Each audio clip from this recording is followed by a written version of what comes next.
الخلائق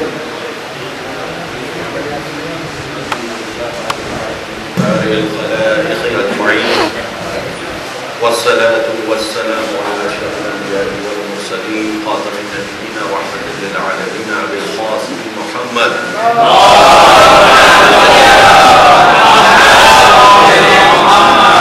وعلى أهل بيته الطيبين الطاهرين المعصومين المظلومين لا سيما بقية الله بالأرضين.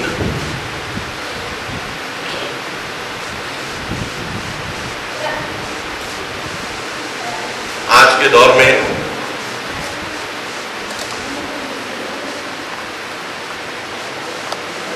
اللہ کی یاد، اللہ کا تذکرہ، اللہ کا ذکر کرنے والوں کی قلت اور ان کا اس ذکر سے کس حد تک اپنی زندگی میں فائدہ اٹھانا، یہ دو ایسے حالات ہیں کہ جس کی طرف ہم کو متوجہ ہونا ہے. میں دہرا رہا ہوں. ایک، اللہ کا نام لینے والوں کی قلت. دو، جو لوگ نام لے رہے ہیں وہ کس حد تک اس ذکر سے اپنے زندگیوں میں تبدیلی لا سک رہے ہیں، اس ذکر سے، اس یاد خدا سے فائدہ اٹھا سک رہے ہیں. اللہ کا نام لینے والوں کی قلت میں کوئی شک نہیں ہے. نام لینے والے کم ہے. دنیا کی اکثر آبادی یا اللہ کا نام لے رہی ہے تو بالکل سرسری طور پر، جیسے کہ عام دوستوں کا نام لیا جاتا ہے، اس طریقے سے نہیں جس کا وہ حق رکھتا ہے. ہم نے ابھی جوشن کبیر پڑھی جس میں تمام طریقوں سے اللہ کی خوبیوں کو مختلف انداز سے بیان کیا جا رہا ہے. مختلف انداز سے ہر قسم کی کمزوری اس سے دور کی جا رہی ہے. بار بار یہ تکرار کیا جا رہا ہے سبحان اللہ کہہ کر کہ وہ منزہ ہے ہر قسم کی کمزوری سے، اور ہم اس کے پوری طریقے سے محتاج ہیں. تو جب اس خدا کی جب ہم بات کر رہے ہیں کہ جو اس قسم کا ہے کہ اس کے اندر کوئی عیب نہیں ہے، اس کے اندر کوئی کمی نہیں ہے، تو انسانی ذہن کو یہ فکر کس حد تک وسعت دے سکتی ہے. یہ وسعت جتنی ہوگی اتنا ہم اپنی زندگی میں اللہ کے ذکر سے فائدہ اٹھا سکیں. توجہ کم ہوتا ہے. جتنا ہم اس وسعت کو سمجھ سکیں گے کہ ذکر خدا سے ہم کو کیا وسعت مل سکتی ہے. سب سے بڑی چیز ایک مادی فکر میں اور ایک الہی فکر میں یہ ہے کہ مادی فکر رکھنے والا انسان اپنے آپ کو یا کسی اور انسان کو سب سے اعلیٰ چیز مخلوق سمجھ سکتا ہے. اس سے بڑھ کر نہیں. وہ اعلیٰ سے اعلیٰ ترین چیز کی طرف اگر نظر کرے گا تو اپنی طرف یعنی انسانوں کی طرف. اس سے بہتر چیز اس کو نظر نہیں آئے گی. جب انسان اپنے آپ میں اپنے آپ کو سب سے بہترین چیز سمجھ رہا ہے بغیر خدا کی طرف توجہ کیے ہوئے، اب اس کا سفر کیسا ہوگا، کس حد تک وہ بلندیوں کو سمجھ سکے گا تاکہ وہ بلندیوں کو پا سکے. جب سب کمال اسی میں وہ دیکھ رہا ہے تو اپنے اندر ہی اس کو جو کچھ تلاش کرنا ہے تلاش کرنا ہے.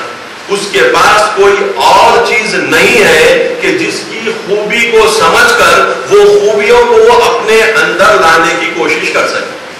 یہ ممکن اس کے لیے ہے نہیں کیونکہ وہ چیز کو قبول ہی نہیں کر رہا ہے. تو ایک مادی فکر اپنی ابتدا سے اللہ سے منہ موڑنے کے نتیجے میں اپنے آپ کو تنگ کرنے کا سلسلہ شروع ہوتا ہے کہ آپ ہر خوبی اپنے آپ میں دیکھتے ہیں اور آپ کی کمال کے لیے، آپ کے آگے بڑھنے کے لیے آپ کو کوئی اور چیز دماغ میں بھی نہیں آتی. نظر آنا تو دوسری بات، دماغ میں بھی نہیں آتی. اس کا نتیجہ یہ ہوتا ہے کہ آپ اب اچھائی کی طرف جب جانے کی کوشش کرتے ہیں تو وہ اچھائی کا راستہ طے کرنا آپ کو سمجھ میں نہیں آتا، کیونکہ وہ راستہ آپ سے چلتا ہی نہیں ہے. تو خدا کو ذہنوں میں لوگوں کے رسولوں نے پیش کر لوگوں کو ایک تصور دے کر وہاں سے ان کا سلسلہ شروع کیا ہے. قرآن کی آیت جب کہتی ہے کہ وَكُنْتُمْ قَوْمًا بُرًا، اور تم تو ایک بنجر قوم تھے، یعنی تمہارے پاس وہ حرکت ہی نہیں تھی کہ جو تمہارے کو ایک جگہ سے دوسری جگہ تک لے جاتی، ایک جگہ سے دوسری جگہ تک لے جاتی. نتیجتاً تم جو کچھ تمہارے پاس تھا اسی کو سب کچھ سمجھ رہے تھے. جو انسان خدا کو ذہن میں نہیں لاتا، وہ جو کچھ اس کے پاس ہے وہ اسی کو سب سے اعلیٰ چیز سمجھنے میں مجبور ہے. تو اس کا سفر اپنے اطراف ہوتا ہے، اپنے سے نکل کر کہیں اور نہیں ہوتا. تو یہ ایک بہت بڑی محدودیت ہے جس کے نتیجے میں وہ سوسائٹیز، وہ سیولائزیشن، وہ تمدن جو اللہ کو قبول کیے اور اللہ کی بات کو مان کر اپنا سفر انہوں نے شروع کیا، تو اس کا نتیجہ یہ ہوا کہ وہ قوموں کے مقابل میں کہ جو یہ سفر طے نہیں کر رہے تھے، وہ زمین تا آسمان آگے بڑھ چکے تھے، کیونکہ وہ ایک غیر متناہی انفینٹ قدرت کی طرف متوجہ تھے کہ جس کے اندر کوئی برائی کا شائبہ بھی نہیں تھا، اور ہر قسم کی اچھائی اس میں ہونا ان کے لیے ضروری تھا، کیونکہ عیب اس کی ذات تک پہنچ نہیں سکتا تھا، کیونکہ اس کی ذات تھی اور کچھ نہیں تھا. تو اس میں عیب کی گنجائش ہو ہی نہیں سکتی. تو ایک ایسے خدا کو قبول کرنا، ایک ایسے معبود کو قبول کرنا کہ جس میں عیب ہو ہی نہیں سکتا. ہمارے میں عیب ہر وقت ہو سکتا ہے. ہم کبھی غصے میں ہوتے ہیں، کبھی خوش ہوتے ہیں، کبھی ہمارا غصہ حد سے نکل جاتا ہے، کبھی ہماری خوشی حد سے نکل جاتی ہے، کبھی ہم دشمن کو دوست سمجھتے ہیں، دوست کو دشمن سمجھتے ہیں. ہماری بات کوئی سن لیتا ہے تو ہمارے لیے اچھا ہو جاتا ہے، کل وہ ہماری بات نہیں سنتا تو ہمارے لیے برا ہو جاتا ہے. ہماری تبدیلی میں ہم کو ہزار عیب نظر آتے ہیں. اب آپ اگر اپنے ان عیبوں کو، میں اگر اپنے ان عیبوں کو دور کرنا چاہوں گا تو مجھے ایک ایسی ذات کا تصور اگر ذہن میں رہتا ہے کہ جس کے اندر یہ تبدیلیاں نہیں آتی، وہ کسی کو اپنا اس لیے نہیں کرتا کہ وہ اپنا کرنے کے لیے جو ہے اس سے مربوط ہو رہا ہے، فقط اس لیے کرتا ہے کہ اس نے اپنے راستے کو پہچان لیا. اللہ ذات پاک قبیلہ کوئی چیز کو بنیاد نہیں بناتا.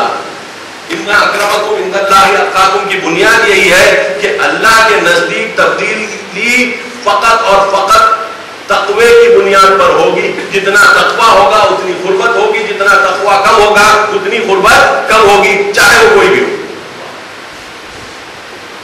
چاہے وہ کوئی بھی ہو. تو یہ بنیاد پر کہ جہاں کے اوپر اللہ اپنی ذات کو بنیاد نہیں بنا رہا ہے قربت کا، تقوی کو بنیاد بنا رہا ہے. ہم اپنی ذات کو بنیاد بناتے ہیں. اگر سامنے والا برا بھی ہو، گناہگار بھی ہو، اگر ہماری تعریف کر رہا ہے تو وہ اچھا ہو جاتا ہے. سامنے والا نیک ہو، متقی ہو، اگر ہمارے سے کچھ برائی کر رہا ہے تو برا ہو جاتا ہے.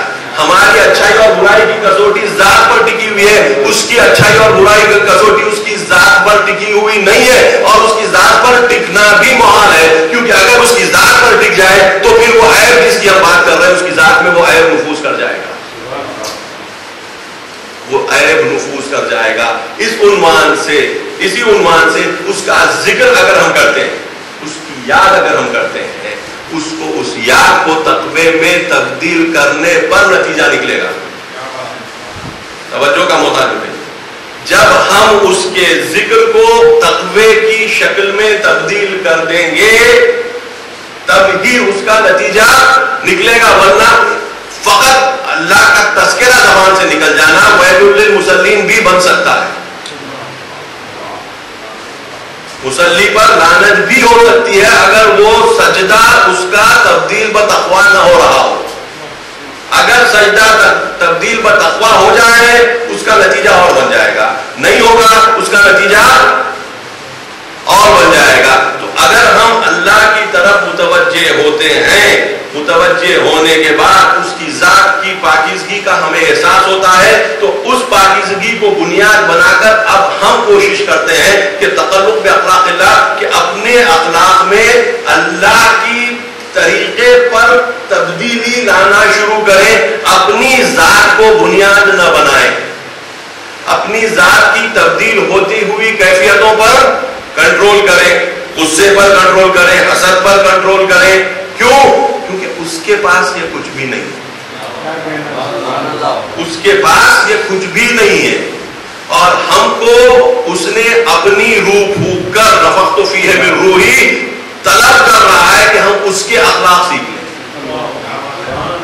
اس کے اخلاق سیکھ لیں. اور اگر یہ نہ ہو سکتا تھا کہ انسان اللہ کے اخلاق نہ سیکھ سکتا تھا تو اس کو پھر دنیا میں خلیفہ بنا کر بھیجنا یا شیطان کے اخلاق سکھانے کے لیے تھا یا کچھ نہیں کرنے کے لیے تھا. دنیا میں بھیج رہا ہے یا تو بےہودہ مقصد کے لیے، بے مقصد، جو قرآن کئی آیتوں میں بولتا ہے کہ تمہارا بھیجا جانا یا بے مقصد نہیں ہے، لہب نہیں ہے، لائب نہیں ہے، تم مقصد کے ساتھ بھیجے گئے ہو. تو مقصد دو ہو سکتے ہیں، یا تو اللہ کے رنگ میں رنگ جائے یا پھر شیطان کے وسوسوں میں آ کر شیطان کا رنگ اختیار کر لیں. تو یقیناً اللہ نے شیطان کا رنگ اختیار کرنے کے لیے اپنا خلیفہ بنا کر نہیں بھیجا. تو رنگ اختیار اگر کرنا ہے تو اللہ کا رنگ اختیار کرنا. اللہ کا رنگ اختیار جب کریں گے کہ جب اللہ کو اس دل کے ساتھ یاد کریں، قلب سلیم، اس دل میں سوائے اللہ کی محبت کے اور کوئی محبت نہ رہے، اور جو محبتیں رہیں وہ ظاہری رہیں، اللہ کی محبت کے ظاہر میں رہیں، مستقل نہیں رہیں.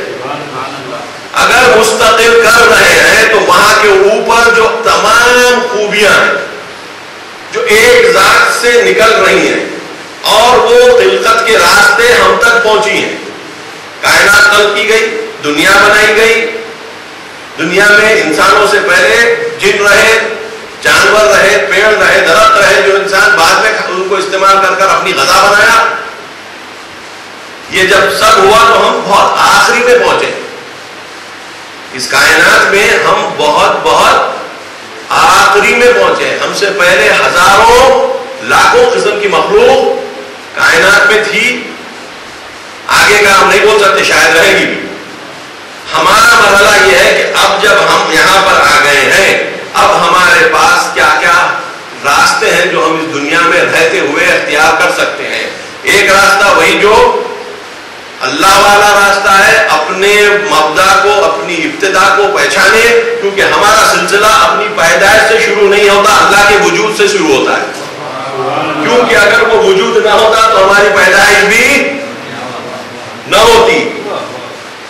اس کے وجود سے ہمارا سلسلہ شروع ہوتا ہے، اور ہمارا سلسلہ اگر وہاں سے شروع ہوتا ہوا سمجھیں گے تو راستے میں آنے والے جو مختلف حالات رہیں گے اس پر ہماری نظر رہے گی.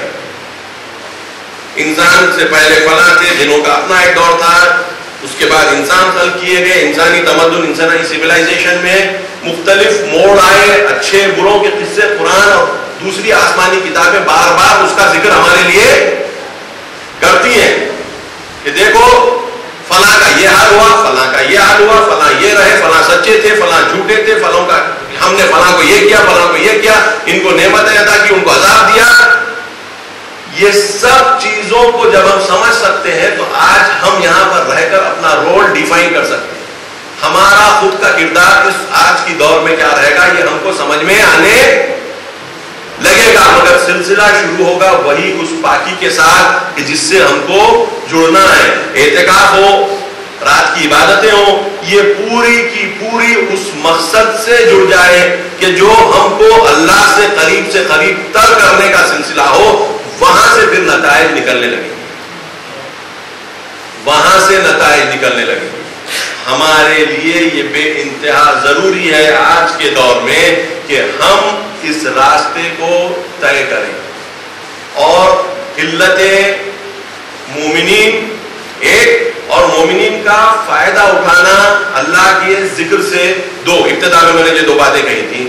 دوسرا مرحلہ، مومنین کی قلت اپنی جگہ کے اوپر رہے گی، مگر جو فائدہ اٹھایا جا سکے گا، وسعت اگر دی جائے گی، مومنین جو آج موجود ہیں وہ اگر کوشش کریں گے کہ اپنے آپ کو اس رنگ میں رنگ لیں تو وہ خود ایک ذرے کے طور کے اوپر شروع ہوں گے، ایک شعاع کے طور پر شروع ہوں گے، لیکن اس کی نور افشانی دنیا تمام کو گھیر لے گی. اس کے علاوہ سوائے ظلمت کے اور ہمارے پاس کچھ بھی نہیں ہے. اللہ ہی ایک تنہا سورس ہے، منبع ہے نور کا. اللہ نور السماوات والارض جب کہتا ہے قرآن میں تو اس کا مقصد یہی ہے کہ اور کہیں پر نور نہیں ہے، تلاش کرنے بھی جاؤ گے تو نہیں ملے گا. مگر ذیلی شکل سے برابر اللہ نے نور کا تذکرہ کیا. کتب آسمانی میں کہا ہے فیہ نور، جو اللہ کی ہدایت جتنی اس میں ہوگی اتنا اس میں نور ہے. تورات زبور میں بھی فیہ نور کہا گیا، اس میں نور ہے. ساتھ میں اگر اہل بیت کو کہا گیا ہے تو پھر اسی زاویے سے کہ اس میں خدا کی دی ہوئی ہدایت ان سے رہے گی، قرآن ناطق کے عنوان سے ان میں رہے گی. مستقل طور پر ان کے پاس کوئی نور نہیں ہے، اور اگر ہم سمجھیں گے تو ہم توحید کے راستے سے بھٹک جائیں گے. کیونکہ جب آپ ایک بات کو لے کر چل رہے ہیں کہ ایک چیز اپنے آپ میں کامل ہے، تو اس کے بعد اگر کوئی نور کا دوسرا تصور آپ لے آتے ہیں کسی اور جگہ سے اور اس سے اس کو جوڑ نہیں سکتے، تو اس کا مطلب یہ تھا کہ یہاں پر اس کے پاس ایک لیول کا نور ہے اور پھر اور ایک مستقل نور کہیں اور ہے. ہم جو پوری عبادت کرتے ہیں وہاں پر ہم دو نور کی بات نہیں کرتے. پوری ہماری عبادتیں متمرکز رہتی ہیں اس ایک نور پر. اور یہاں پر اہل بیت کا کردار بہت آگے ہم کو لے جانے میں کام کرتا ہے کہ جہاں پر ہم ان کو دیکھتے ہیں کہ وہ خود کسی اور نور کی بات نہیں کرتے سوائے نور خدا کے. اور خود رسول جب قرآن کہتا ہے لقد کان لکم فی رسول اللہ اسوۃ حسنہ، تمہارے لیے رسول میں بہترین مثال ہے، وہ بہترین مثال کیا ہے؟ خدا کو اس طریقے سے قبول کرنا جس طریقے سے قبول کرنا چاہیے، بغیر کسی واسطے کے. متبتل الیہ تبتیلا کی جو بات ہوتی ہے بالکل کٹ کر، جیسے کہ کوئی اور چیز حقیقتاً ہے نہیں سوائے اس کے، اور جو کچھ ہے وہ اس کی بنائی ہوئی خلق کی ہوئی چیزیں ہیں کہ جو ہم کبھی اس کی طرف نظر نہ رکھنے کی طرف سے ان کو مستقل سمجھنے لگتے ہیں. ایک چیز کسی چیز سے لٹکی ہوئی ہے، جڑی ہوئی ہے، رسی ہے. ہم چیز کو تو دیکھ رہے ہیں کیونکہ چیز ہم کو بہت اچھی نظر آ رہی ہے، ہم بھول جا رہے ہیں کہ وہ رسی اس سے کسی چیز سے بنی ہوئی. ہماری خواہشات وہ رسی کو بھول جاتی ہیں اور فقط اس چیز کو سمجھ لیتی ہیں. جب ہم ایسا سمجھنے لگتے ہیں تو اپنے آپ کو بھی نہیں سمجھ سکتے، اپنے اطراف کو بھی نہیں سمجھ سکتے. اسی عنوان سے رسول کی وہ حدیث ہم کو ارنی الاشیاء کما ہی، اے مالک مجھے اشیاء کو ویسے دکھا رسی کے ساتھ جیسے وہ ہیں، ایسا نہ دکھا کہ جو بغیر رسی کے میں دیکھوں مستقل سمجھ کر کام کروں، مگر اس کے رسیوں کو بعد میں ٹھوکریں کھا کر تلاش کروں. اور ایک مرحلہ ایسا ہے کہ وہ رسیوں میں الجھ جاؤں کیونکہ رسی کو پہلے نہیں دیکھا. یہ روش ہم کو اہل بیت کے در سے ملتی ہے. اہل بیت کو بار بار قرآن میں اگر پیش کیا گیا ہے یا جب حضرت ابراہیم کی آل کی بات کی گئی ہے وہ اسی عنوان سے ہے کہ اس جامعے میں جس سوسائٹی میں رسول یا رسول انبیاء آیا کرتے تھے، اکثریت لوگوں کی اس توحید کے پاک تصور کو ہضم کرنے سے قاصر رہتی تھی. ان کے پاس وہ دماغ، وہ توجہ نہیں تھی کہ جس کے ذریعے سے وہ چیزوں کو سمجھ سکے. تو ان کی رہنمائی کے لیے رسولوں کے بعد یہ آل کا تصور جناب ابراہیم سے پیش کیا گیا کہ دیکھو، اور ان سے پہلے ہم کو تصور آل کا بھی جناب نوح کے ساتھ مل چکا ہے. پہلے اللہ نے ایک ایسی چیز کو آل سے خارج کیا کہ جو تقوی کی بنیاد پر نہیں تھی. انہو عمل غیر صالح، یہ تو برائی کا مجسمہ ہے، بیٹا ہے برائی کا مجسمہ ہے. آل کا حصہ صاف قرآن کی نص کے حساب سے ملتا ہے کہ آل نہیں ہے. تو پتہ اتنا تو یقین ہو گیا ہے کہ آل ہونے کے لیے تقوی بنیاد ہے، اور تقوی کی معمولی لیول پہ کام نہیں کرے گا، تقوی کا اعلیٰ لیول کام کرے گا، کیونکہ سلوات میں رسول کے ساتھ جوڑا جا رہا ہے. زمین اور آسمان کو ایک ہی جگہ پر نہیں جوڑا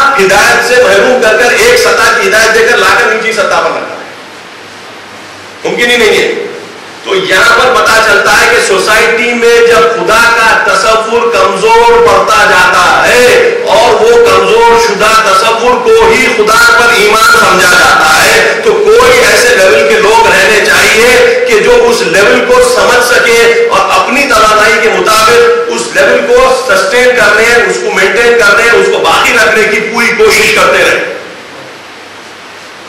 تو یا تو یہ اہل بیت رہیں گے کہ جو رسول کے سطح پر کریں گے, یا پھر علماء رہیں گے کہ جو روایت میں ملتا ہے کہ انبیاء بنی اسرائیل کہ انہوں کی پوری کوشش رہے گی کہ وہ کیفیت کو باقی رکھیں کہ جو اہل بیت نے دیا اور جو انہوں نے رسول سے اور رسول نے اپنے سلسلے سے جاتے ہوئے اللہ سے لیا, تاکہ وہ پاک توحیدی تفکر باقی رہے, تاکہ لوگ اس نور ناب سے, وہ پیور لائٹ سے فائدہ اٹھا سکیں اور اپنی زندگیوں میں اس کو دیکھ کر اور اس کے محبوب بندوں کو دیکھ کر اپنی زندگی میں وہ خوبیاں لا سکیں, وہ تقویٰ لا سکیں, وہ اچھائی لا سکیں, کہ وہ اچھائی ان کی ذات سے نکلتے ہوئے ان کے خاندان کو, پھر ان کے سوسائٹی کو متاثر کر کر ایک امن اور چین کی زندگی لوگوں کو عطا کر سکے, نیکی انصاف کا راستہ بنے اور اس دائرے میں خوبیوں اور نیکیوں کے نتیجے میں لوگوں کو سمجھ آئے کہ دیکھو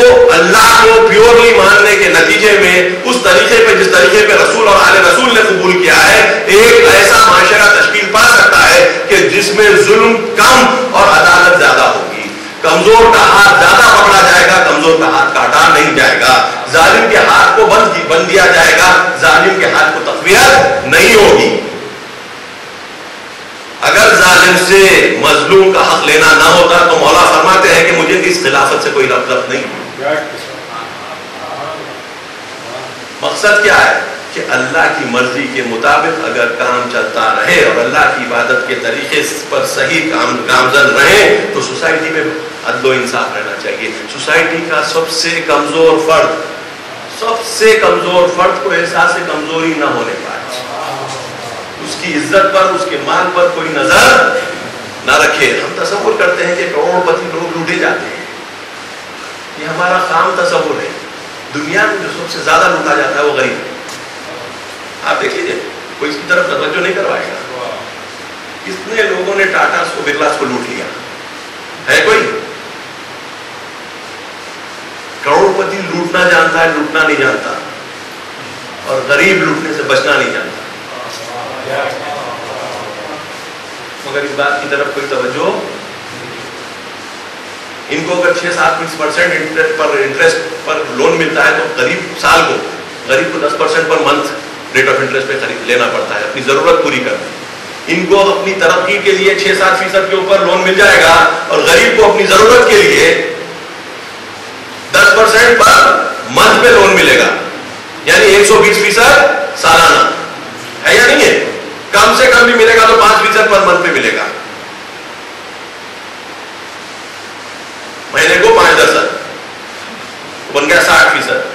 ان کو 6%-7% پہ خوشی خوشی سے اربوں کا لون ملنے کو تیار یا اس سے بھی کم, اور اس کو بیچارے کو ایک مہینے کا اپنی ضرورت تو ان کو ترقی کے لیے. تو یہ کیوں ہو رہا ہے؟ غریبوں کا حق کیوں مارا جا رہا ہے؟ غریب تو غریب ہے, بھوکا ہے,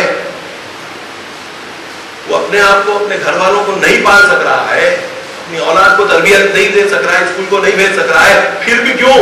تو بولے وہی ہے. یہ سب سے بڑی مشکل ہماری ہے کہ ہم سمجھتے ہیں عبادتیں ہم جو کر رہے ہیں وہ ہماری ذات تک محدود ہو کر رہ جائیں گی تو عبادتیں بن جائیں گی. اللہ قرآن کی آیتوں کے ذریعے یہ بات کو سمجھایا ہے کہ ہم نے تم کو یہ سب بھیجا ہے تاکہ تم عدالت برپا کر سکو, کیونکہ دنیا میں جتنی ترقی ہو رہی ہے اتنا غریب لٹ رہا ہے. اس میں یہ نہیں ہے کہ غریب کا قصور نہیں ہے, کیونکہ وہ بھی اگر الہی راستے کو قبول کر لیتا تو وہ کسی امیر کا گھر نہیں جلاتا, مگر سسٹم کو اس طریقے کا بنوا لیتا کہ اس کا حق مارا نہ جاتا, اس کا حق مارا نہ جاتا. قانون ایسے نہ بنتے جس میں امیر کو فائدہ اور غریب کو نقصان, مگر کیونکہ غریب کی خود کی آرزو یہ ہے کہ میں پیسے والا بن جاؤں, تو وہ اس کی مخالفت کیسے کرے گا؟ وہ فکر میں یہ ہے کہ میں آج تو 5% یا 10% ماہانہ سود دے رہا ہوں, اگر ایک دن آئے گا کہ میں 6% سال کے حساب سے سود دے سکوں تو کتنا اچھا رہے گا اور میری اور ترقی ہوگی. تو وہ کام خیال تو انصاف کا نہ وہ کہاں ہے، نہ انصاف کا طاقتور اور پیسے والا کہاں ہے. تو اس لیے پیسے والا کرتا یہ ہے کہ اس کو اس طریقے سے مجبور رکھتا ہے ناچ گانے ہنگامے میں کہ وہ اللہ کی طرف متوجہ ہی نہ ہو، کہ جہاں سے وہ نور کو دیکھ سکے، سمجھ سکے، اپنی اندر کی خوبیوں کو اس نور میں پا سکے اور اس بنیاد پر اپنے آپ کو حرکت دے سکے. تو یہ دین کا ماننا یا نہیں ماننا، ہمارا مسجد میں آنا یا نہیں آنا فقط ہمارے ایک ذاتی عمل تک محدود نہیں رہتا، اس کا جو سوسائٹی پر اثر ہونا ہے. اور آپ جتنی شہادتیں دیکھیں گے، چاہے وہ انبیاء کو مارا گیا، چاہے وہ ہمارے ائمہ کو ختم کیا گیا، یہ دونوں حالتوں میں آپ یہی دیکھیں گے کہ عدالت قاضی کی طرف سے کیا گیا ہے. عبادت خدا کو محدود محراب و منبر تک اگر رکھ دیا جاتا، عدل و انصاف کی بات نہ کی جاتی، تو کسی ظالم کو کیا تھا کہ کسی ایسے انسان کو قتل کر دے جو بات عدل و انصاف کی کر ہی نہیں رہا، وہ اپنی جگہ پر رہبانیت کے طور پر عبادت کر رہا ہے اور اپنے تئیں اللہ کو یاد کر رہا ہے. اس کے نتائج اجتماعی نکلیں گے، اس کے بارے میں نہ اس کو کوئی خواہش ہے نہ فکر. مسیحیت کو پوری طور پر عدالت کی فکر سے خارج کر دیا گیا. کچھ حرکتیں جو لبریشن تھیولوجسٹ کہہ کر ساؤتھ امریکہ میں انجام دیتے ہیں وہاں تک ہی ہے، اور اس کو بھی اتنا محدود کر دیا گیا ہے کیونکہ شراب کو جائز قرار دیا گیا ہے اور دوسرے اور برے اعمال کو برا نہیں سمجھا گیا ہے. نتیجتاً یہ ہو گیا ہے کہ عبادت کو کیفیت پا ہی نہیں سک رہی ہے کہ جس کی ضرورت ہے تاکہ تبدیلی آنا شروع ہو سکے، تبدیلی آنا شروع ہو سکے. کچھ ان میں سے نیک پادری لوگوں نے اپنی جان دے دی، کٹ گئے، لیکن کامیابی ان کو نہیں ملی. برخلاف اس کے لیفٹ کے جو کمیونسٹ فکر رکھنے والے کچھ لوگ تھے وہ پاور پہ آئے، لیکن دین کی بنیاد کے اوپر پاور پہ آنا بے انتہا مشکل ہو گیا ہے کیونکہ لوگوں کو فسق و فجور میں ڈبا دیا گیا ہے. ان کو احساس ہی نہیں ہے کہ عبادت کے اعلیٰ معیار ہوتے کیا ہے، کہ تاکہ وہ اعلیٰ معیار کو سمجھ سکے اور اس کی بنیاد پر اجتماع کو بنا سکے. اب ہے کیا گیا ادھر یہ مرحلہ، مسیحیت کو خارج کر دیا. یہودی اتنے کم ہیں دنیا میں کہ وہ جہانی طور کے اوپر کوئی تبدیلی لائے، ممکن نہیں. انہوں نے بالکل دوسرا ہی رول اختیار کر لیا. انہوں نے یہ کیا کہ ہم کم ہیں، ہم اعلیٰ ہیں، نتیجے ہیں ہم کو چاہیے کہ سب پر غلبہ کرے. تو یہودی دین آج کے دور میں عدالت کی بات کرنے کی جگہ ہمارے حق میں ہر چیز ہونی چاہیے، ہمارے خلاف کچھ نہیں ہونے چاہیے پر ہو گیا.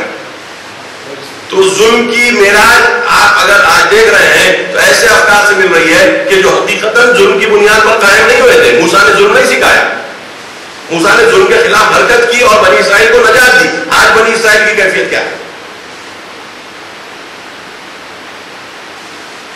آج بنی اسرائیل کی کیفیت یہ ہے کہ اتنا جتنا فسق و فجور ان کے ذریعے سے، ان کے ٹی وی چینلوں کے ذریعے سے دنیا میں عام کیا جا رہا ہے، کسی اور مکتب فکر کے لوگ نہیں کر رہے ہیں. ہندوستان میں آئیے، ہندوستان میں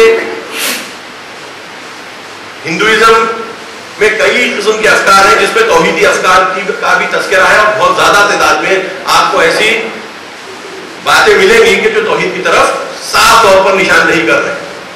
لیکن آج کا ہندوازم اکثر بت پرستی سے جڑ گیا ہے، بت پرستی سے جڑ گیا ہے. بت پرستی کا نتیجہ کیا ہوتا ہے؟ جب آپ کا ذہن اچھائی کی تلاش میں نکلتا ہے تو یا وہاں تک پہنچتا ہے جہاں پر ایک ایسی ذات کو ذہن میں ڈھونڈ نکالتا ہے، پا لیتا ہے کہ جو ہر عیب سے مبرہ پاک ہے، جس کے سبب تمام کائنات وجود میں آئی اور اس کا وجود اس حد تک اعلیٰ ہے کہ آپ اس سے اگر دماغی طور پر جڑ رہے ہیں تو ایسے ہو جاتا ہے کہ جیسے آپ کی روح کو غسل ہو گیا. آپ کی روح اس سے جڑتی ہے اور بیچ میں کچھ بھی چیز باقی نہیں ہے. ڈائریکٹ جب وصل ہوتا ہے انسان کی روح کا اس حقیقت سے تو وہ کیفیت ہوتی ہے جیسے کہ روح کو دھو دیا گیا. دنیاوی برائیاں اس سے جھڑنے لگتی ہیں, دور ہونے لگتی ہیں. آپ اس رب کے بیچ میں آپ ایک بت کو لا دیجیے. جیسے یہ بت کا تصور آئے گا آپ کا اتصال اس ذات پاک سے ہونا محال ہو جاتا ہے, کیونکہ آپ اپنی توجہ کا مرکز اس کو نہیں اس چیز کو بنا رہے جو آپ جیسی ہی ہے اکثر. تو آپ انسان ہیں, انسان کی جیسی چیز کی طرف متوجہ ہو رہا ہے, نتیجے میں بات انسان کی رہ گئی. ایک انسان جو حرکت میں ہے, ایک انسان کی شکل جو حرکت میں نہیں ہے. تو ہماری توجہ اللہ تک پہنچے, روح اللہ سے متصل ہونے کی کوشش کرے, وہ حرکت خود بخود کٹ جاتی ہے. جیسے وہ حرکت کرتی ہے عبادت کا معیار کبھی بلند ہی نہیں ہو سکتا. نتیجے میں زیادہ تر عبادتیں آواز, پکارا, ہنگامہ, تالی, سیٹی, یہ الگ الگ شکلیں اختیار کرنا شروع کرتی ہیں الگ الگ سطح پر. اور وہ پاک تذکرے جو ہندو اسکرپچرز میں موجود ہیں اللہ کی وحدانیت کے, خالق کی وحدانیت کے, اور عبادت کو اعلیٰ ترین سطح پر اسی کی عبادت کو سمجھا جا رہا ہے جو مادی طور پر نہیں کی جا رہی ہے, بلکہ ایسے کی عبادت کی جا رہی ہے کہ جو ان کی اصطلاح میں نرنکاری ہے, اس کے کوئی آکار نہیں ہے, کوئی اس کی شکل نہیں, قبول کرتے ہوئے, مگر اس کے آپ کو ہندوازم میں ماڈلز ملتے نہیں ہیں, مفقود ہو گئے. اگر ہیں بھائی کہیں تو چھوٹی چھوٹی مقدار میں ہے کہ جس کا سوشل امپیکٹ زیرو ہے, سوشل اثر زیرو ہے. اب بچ کیا گیا کمیونسٹ چائنا, کہ جس کے پاس الہادی فکر اس حد تک ہے کہ ہر چیز کو مادے میں ڈھونڈو, تو سوال ہی پیدا نہیں ہوتا کہ وہ لوگ کوئی ایسی فکر کو لے آئے کہ جو تمام دنیا کو سمیٹے اور حق کی بنیاد پر. آج اگر چائنا پوری دنیا کے لیے چیزیں بنا رہا ہے, پوری دنیا چائنا ہوگی تو کس کے لیے چیزیں بنے گی, ہے یا نہیں؟ تو فکر آپ اگر غور کر کے دیکھیں ایسی ہے کہ آپ ایک منطقے کو, چاہے وہ ایک ارب سے زیادہ جمعیت ہو, ان کے لیے سوچ سکتے ہیں, مگر تمام دنیا کے لیے چارہ نہیں ہے. اس کے بعد کیا رہا؟ اس کے بعد آپ مسلمانوں میں آئیے. مسلمانوں میں مختلف طبقے ہیں اپنی جگہ کے اوپر, مختلف فرقے ہیں اپنی جگہ پر. ان میں آپ الگ الگ قسم کے رنگ دیکھ سکتے ہیں. ہم کو آج کے دور میں ایسا رنگ برادران اہل سنت میں کم نظر آیا ہے کہ جو وہ کیفیت کا ہو کہ جہاں پر اللہ سے ربط ہو کر نیکی اور عدالت کی بات کی جائے, اور اس ربط کی طاقت کو بنیاد سوسائٹی کا بنائے. وہ ہم کو نظر نہیں آ رہا ہے. کوششیں ہو رہی ہیں مصر جیسی جگہ پر, جہاں پر الازہر جیسی معروف یونیورسٹی ہے جو 1000 سال سے زیادہ سے قائم, اس کا اجتماع میں ذکر خدا کو عام کرنا اور اس کو اس سطح تک لے جانا جہاں پر اجتماعی تبدیلی آنی شروع ہونی چاہیے کہ جیسے رسول کی زندگی میں خود ہو گیا, اس کا تصور ہی ختم ہو گیا. یہ کیسی بات کہ جہاں کے اوپر آپ رسول کے دین کا مرکز 1000 سال پرانا بول رہے ہیں کہ جو تقریباً رسول کے دور سے جڑ رہا ہے, اور وہ مرکز تمام تعلیمات قرآن اور رسول کے رہنے کے باوجود وہ کام جو رسول نے اپنی 23 سالہ زندگی میں بعثت سے لے کے رحلت تک کیا, اس کا 1% بھی آج کی دور دن میں سوچ نہیں پا رہے. میں تفصیل میں نہیں جاتا, کئی ایسی نشانیاں ہیں کہ جہاں کے اوپر وہ رنگ ہی نہیں ہے کہ جس بنیاد کے اوپر وہ حرکت شروع کی جا سکے. تو ازہر جیسی بڑی مرکزی یونیورسٹی میں خدا سے اتصال والی وہ بات نہیں کی جا رہی ہے کہ جو سوشلی چینج لانے کے قابل رہے, سوسائٹی کو تبدیل کرنے کے قابل رہے. تو بچ کیا گیا؟ بچ گیا کیا؟ وہی تفکر جو رسول سے ڈائریکٹلی متصل رہتا ہے, وہی کیفیت جس پر ہم آج فخر کر سکتے ہیں, وہ ائمہ والا راستہ کہ جنہوں نے رسول سے وہ لیا کہ جو رسول نے اللہ سے لیا. بما علمک اللہ, اے رسول تم ہدایت دیتے ہو ان کو جو چیز ہم نے تمہیں تعلیم کی ہے. رسول نے مختلف زندگی میں کام کیا. وما محمد الا رسول خلت من قبلہ الرسل افإن مات أو قتل. آیت یہ بول رہی ہے کہ رسول محمد رسول ہے, رسول کے علاوہ کچھ نہیں ہے, ان سے پہلے رسول آ چکے ہیں. اگر وہ مر جائیں یا مارے جائیں تو کیا تم پلٹ جاؤ گے؟ کیا تم پلٹ جاؤ گے؟ اور جو پلٹ جائے گا وہ نقصان اٹھانے والوں میں سے رہے گا. قرآن آیت پیش کر رہی ہے, پلٹنے کی اگر گنجائش نہ ہوتی تو آیت پیش نہ کرتا. اگر پلٹنے کی گنجائش نہ ہوتی تو قرآن یہ آیت کا تذکرہ نہ کرتا. افإن مات أو قتل. تذکرے کا مطلب یہ ہے کہ پلٹنے کی گنجائش ہے, بیان کیا جا رہا ہے.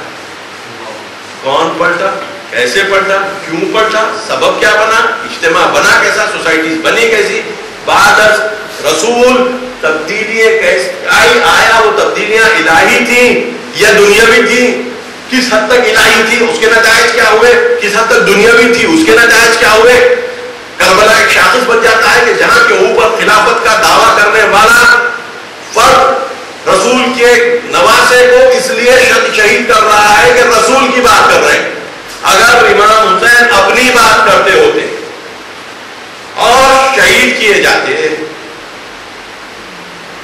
تو ملک والی بات کی جا سکتی. امام نے اپنی بات نہیں, امام نے اللہ کی بات, رسول کے تعلیمات کی بات, عدل و انصاف کی بات کی, امامت کی بنیادیں کیا ہونی چاہیے اس کی بات کی. یہ خطبے جو بات پورے نظر آتے ہیں ہم کو دورے معاویہ اور بعد دورے معاویہ, جو خطبے امام حسین کی تعریف میں موجود ہیں اور سب کے لیے قابل قبول ہیں, ان کو اگر آپ دیکھیں گے تو شخصیت حسین وہی شخصیت نظر آئے گی کہ جو اپنی ذات کو بنیاد بنا کر گفتگو نہیں کر رہی. جس طریقے سے رسول نے اپنی ذات کو بنیاد بنا کر ذکر نہیں کیا اللہ, کیونکہ جس دور میں رسول نے اللہ کا نام لیا, قولوا لا الہ الا اللہ تفلحوا کی بات کی, اس وقت لوگ اکثریت اس فکر سے نابلد تھے, اور جو طاقتور لوگ تھے یہ فکر ان کے لیے زہر کا کام کر رہی, ان کے اجتماعی ڈھانچے کو پورا تباہ کرنے کا پوٹینشیل رکھتی تھی, صلاحیت رکھتی تھی. تو جب رسول نے یہ بات کی, اپنے ذات کی منفعت کے لیے بات نہیں کی, پتھر کھائے, گالی سنی, جادوگر کہلائے گئے, قتل کا منصوبہ بنا, ہجرت کا وقت آیا, ہجرت کی گئی. بعد از رسول آپ امیر المومنین کی زندگی دیکھیے مولا کی, وہاں پر بھی آپ کو ملے گا کہ مولا نے اپنی بات کبھی بھی نہیں. یہ سلسلہ, کیونکہ اللہ جب اپنی ذات کو بنیاد نہیں بناتا, حق کو بنیاد بناتا ہے, تو غیر خدا کو کیا حق بنتا ہے کہ اپنی ذات کو بنیاد بنائے. آپ امام حسین اور یزید کے اختلاف میں یہی پائیں گے, ایک ایسا شخص جو اپنی ذات کو بنیاد نہیں بنا رہا ہے, دوسرا ایسا شخص جو اپنی ذات کے علاوہ کچھ دیکھ نہیں رہا. کون جنتی ہے کون جنتی نہیں ہے بات کی بات, پہلے ہم یہ دیکھ لیں کہ بنیاد کیا ہے.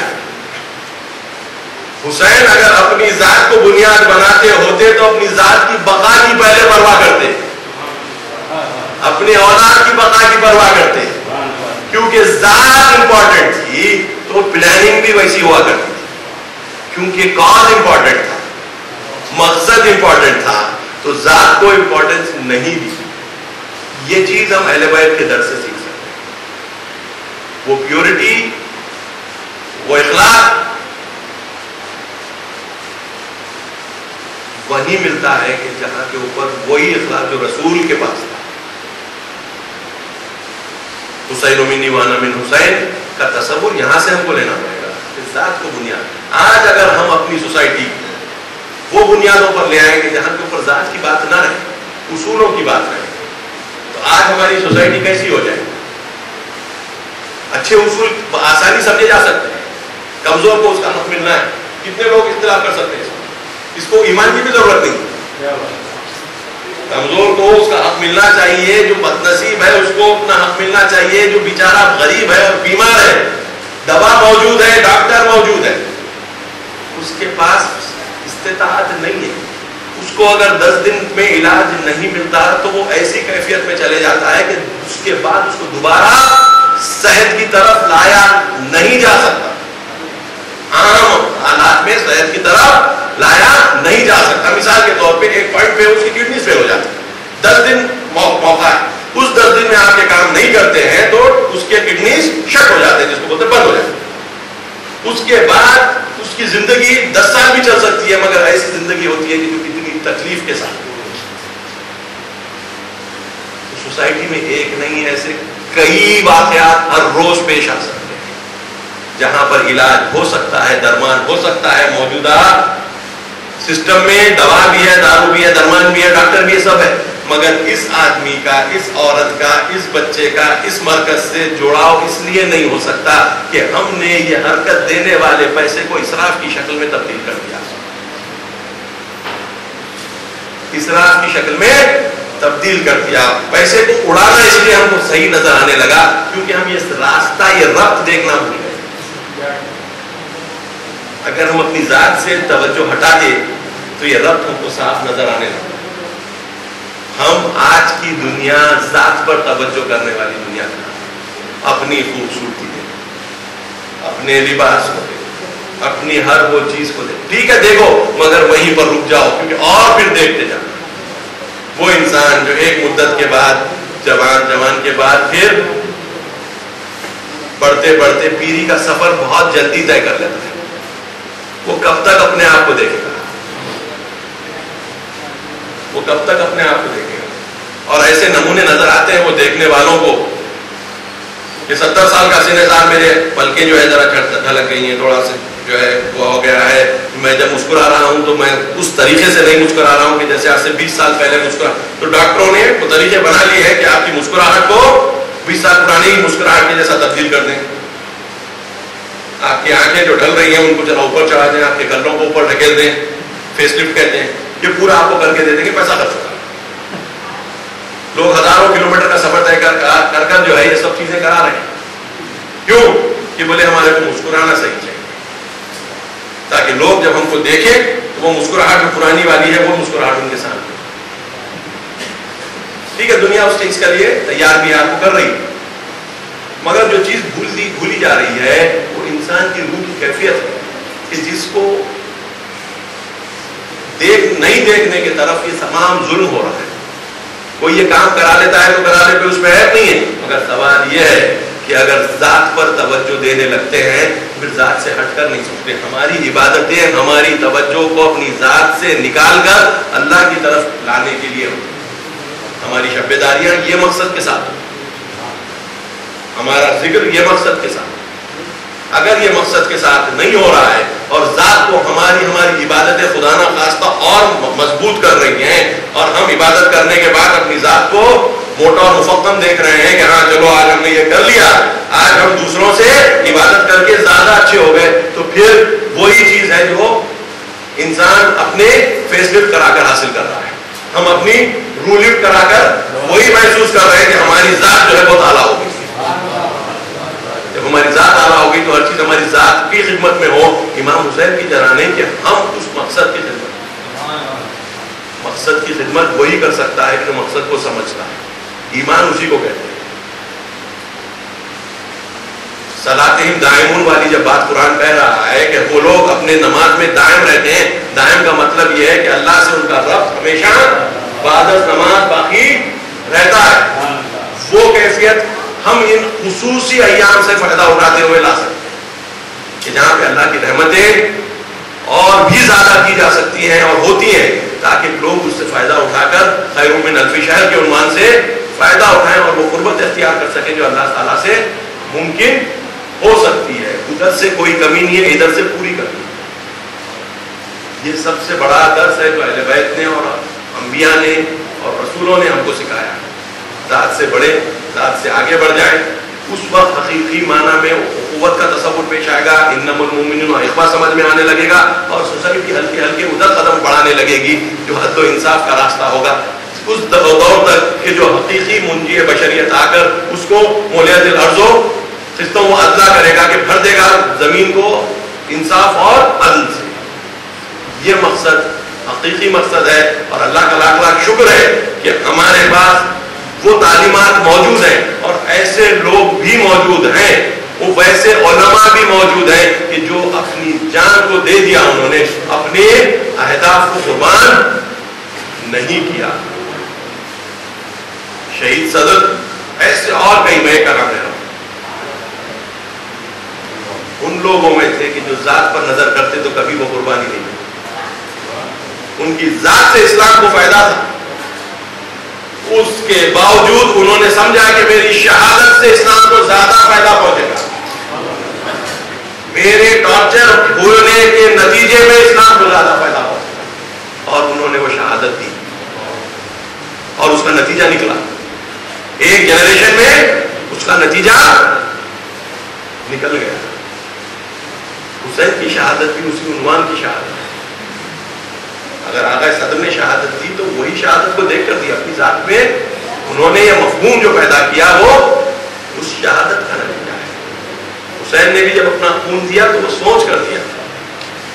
امام نے جب علی اصغر کی قربانی دی تو وہ سوچ کر دی، علی اکبر کی دی تو وہ سوچ کر دی، حضرت عباس کی دی تو وہ سوچ کر دی، اپنے باقی اصحاب کی اگر دی تو وہ سوچ کر دی کہ آج یہ شہادت سبب بنے گی، حرارت بنے گی، جس طریقے سے روایت میں موجود ہے کہ لوگ سمجھنے لگیں گے کہ ذات سے آگے بڑھ کر کیسے سوچا جا سکتا.